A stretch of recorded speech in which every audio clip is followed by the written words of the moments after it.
का करायला आई मला? तुला करू काय? तुला करू? तुला करू? मज्जा वाटल्या बघ मला करताना. का करायला आई? चंपी करायला. चंपी चंपी चक्की चक्की चक्की चक्की चंपी. त्याला मज्जा वाटते. आदरे बाबूला मज्जा वाटायला मी चंपी करून घेताना.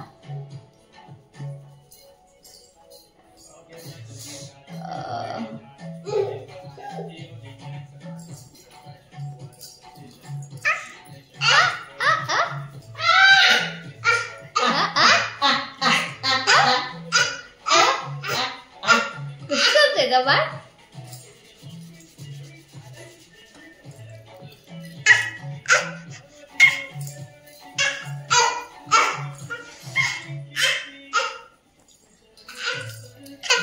तुला करू? तुला करू? तुला करू दे. तुला करू दे. ठीक आहे. त्याला केलंय की लहानपणी हे की नाही बाबू?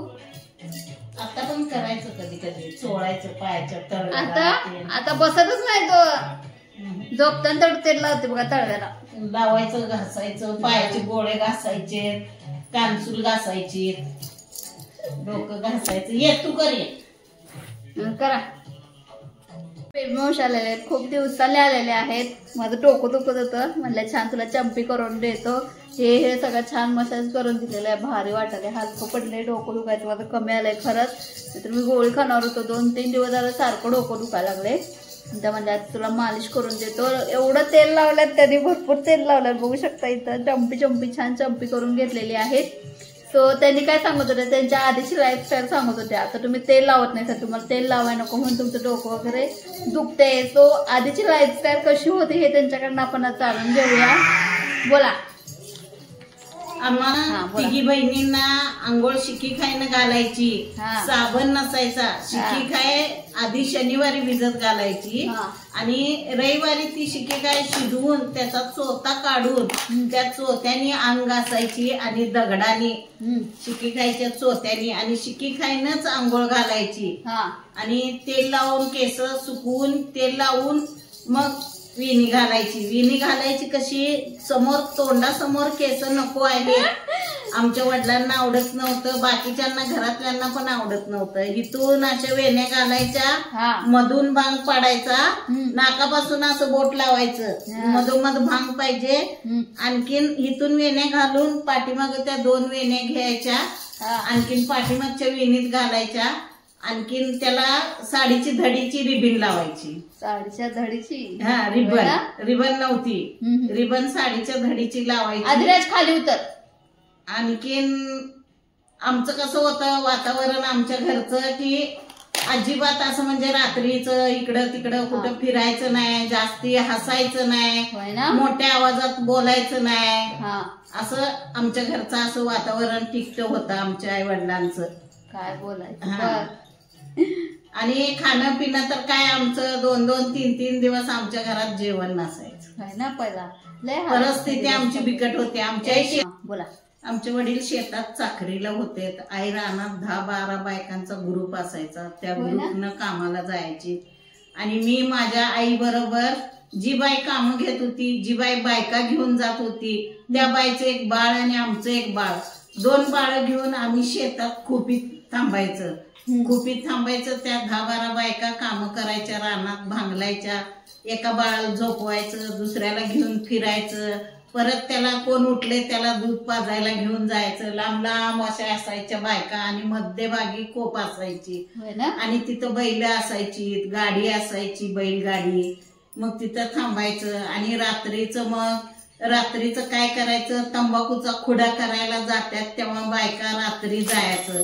रात्रीचं मी खोपीत दोन्ही बाळांना घेऊन बसायची. त्यांनी तंबाखूचा खुडा करायचे. दिवसा तंबाखूचा खुडा करत नव्हते, रात्रीला तंबाखूचा खुडा करायचा. हरभरे उपडायच्या वेळेस रात्री उपडायचे, दिवसा नाही. गहू कापायचा रात्रीचा कापायचा, हे तांदूळ कापायचं, भात रात्रीचा कापायचा, म्हणजे ते पाकळ्या पडत नाहीत त्याच्या. करडा उपडायचा तर रात्रीचाच उपडायचा. करडा पण उपडून ढीग घालायचं, बिंडे घालायचे. मग त्यांनी ते उपडत असताना, ते काम करत असताना मी दोन्ही बाळ घेऊन त्यांच्या बाजूने अजूनच फिरायची रात्रीचं आणि सकाळी मग यायचं आम्ही घरी. मग ते करडा उपडला असला तर एक बिंडा मालक देणार, गहू कापला असला तर एक गहू एक पेंडी देणार, म्हणजे बिंडा बांधून 25-30 पेंड्याचं काय त्यांचं ठरलं असेल ते, तांदूळ, तंबाखूच्या खुड्याची फक्त हजेरी देणार. ना असं करत. म्हणजे ना कधीपासून पोरं सांभाळायचा एक्सपिरियन्स आहे बघा, आधी लग्नाच्या आधीपासून. वय मी माझ्या वयाच्या 8-9 वर्षापासून लेकरं सांभाळते मी. होय ना. मिशन कंपाऊंड मध्ये सांगलीत रेल्वे जात होती. सांगलीत रेल्वे ह्याच्यापासून खनीपासून जात होती. 1 रुपये तिकीट होती सांगलीतनं मिरज. तेव्हापासून मी तिथं लहान मुलांची कामं करते. तिथे एक पवार पाळक साहेब म्हणून होते, त्यांच्या बाळाला घ्यायला मी होतो. होय स्वरूप टाकीकडे इमॅन्युअल इंग्लिश स्कूल. होय ना. आता असली कामं आत्ताच्या बायकांना. आम्हाला पिक्चर म्हणजे काय माहित नव्हता. पिक्चर बघायला एकदा घेऊन गेल्या मालकीन आणि ते समोर बघाय सोडून मी पाठीमागं बघालोय माणसं बडबडायला. पिक्चर इकडं मागच बडबडायला म्हणून मागच आहे म्हणून बघायला लागलोय. पुढं काय नव्हतं अजून चालू झालं नव्हतं ना. मग ते मम्मी ते म्हणाले अगं बेबी तिकडं नाही बघायचं, इकडं समोर पडद्यावर दिसतंय बघ, इकडं बघ. मग तेव्हापासून आम्हाला पिक्चर माहिती झाला. कोरा कागज पहिला पिक्चर दाखवला त्यांनी. होय. आणि काय एकदा मला असं समावेश आल्या होत्या आणि त्या सांगत होत्या की म्हणजे त्यांच्या आत्ताच्या नाही तो मला जी पोरं झालीत ना त्यांचं सांगत होत की ह्या पोराने लय त्रास दिलाय. मग तसं तुम्ही आता 5 जण बहीण भावंडायचा, तर तुम्हाला सगळ्यात जास्त तुमच्या आई वडिलांना त्रास कोणी दिला होता? आमच्या बहिणीनं 2 नंबरच्या. सुशीला कांबळे. सुशीला कांबळे का नानी मावशींनी? सुशीला कांबळे. नानी मावशीने माझ्या आईला त्रास दिला. होय ना. आणि सुशीला ना आमच्या वडिलांना पण आणि आईला पण. होय. आणि मला पण ऑलरेडी मला पण त्रास दिला. काम करायचं नाही पण चाड्या करून मला मार करायचा. मी घरातलं काम करायची. होय. तिनं मला खूप त्रास दिला. आता तुझ्या वडिलांनी काय खरं नाही. तिनं मला खूप त्रास दिला. माझ्याबद्दल असलं सांगत बसल्यास. होय. समोर मी सांगतोय, अजून पण सांगतोय. मारलं ना तर रडत बसायची. एवढा शिंबडी यायचा इथपर्यंत. काढा म्हणून बसायची. नाही काढला की वडून खायची. तसं मग आणखीन लय मारायची. मी खाल्ल्यामुळं लय मारायची. मग हात पाय घासून रडायची. लय त्रास दिले. काम तर कुठलं करायचंच नाही. सगळं काम. आणि इथं आमच्या आसपास दुकानं नव्हती. आम्हाला पंचमुखी मारुती रोडला जायला लागायचं. 10 पैशात जर काय आणायचं असेल तर तिथूनच जाऊन आणायचं पंचमुखी मारुती रोडला. दळप तिकडून, जळण तिकडून, दुकानचं तिकडून, रॉकेल गोड तेल काही पण भाजीपाला सगळं तिकडच मिळायचं. होय. तिकडून मी आणायची. तिकडून मी सगळं आणायची. दिवसभर मी रानात शेंगा चाळायला जायची. 3 वाट्यानं 3 वेळा ढकलून त्यात 3 वाट करायचं. म्हणजे 3 वेळा ढकलायचं आणि मग त्यात 4थ्या वाट्यात 3 वाट करायचं. मग त्यातला एकच वाटा आम्हाला मिळणार. होय ना. मग ते आणायचं घरी. त्याची माती काढायची. परत ते डब्यात भरायचं पत्र्याच्या. पहिले जर्मनचे डबे नव्हते. पत्र्याच्या डब्यात भरायचं. मग ते नेऊन विकायचं पाटलाच्या दुकानात. ते शेंगा पाटलाच्या दुकानात नेऊन विकायच्या. चाळायच्या. चाळून शेंगा आणायच्या. तुडून नव्हे, शेत चाळून शेतात. मग त्या चाळून आणून मग तिथं पाटलाच्या दुकानात विकायच्या. त्याचे पैसे घ्यायचे. मग बस्सापान्नाच्या दुकानला जाऊन पंचमुखी मारुती रोडला तिथं जाऊन ज्वारी घ्यायची. मिलो किंवा पिवळी ज्वारी ती घ्यायची. परत 10 पैशाचं रॉकेल घ्यायचं. 10 पैशाची साखर किंवा गुळ घ्यायचं. 10 पैशाचं गोड तेल घ्यायचं. मुस्ता बिडीचं बंडल घ्यायचा. काड्याची पिठी घ्यायची. परत तुला सांगतो 10 पैशाची मटकीची मोडं घ्यायची. आणि 10 पैशाच्या हिरव्या मिरच्या घ्यायच्या. आणि कोथिंबीर आणि कढीपत्ता मागून घ्यायचं. आणि टमाटा.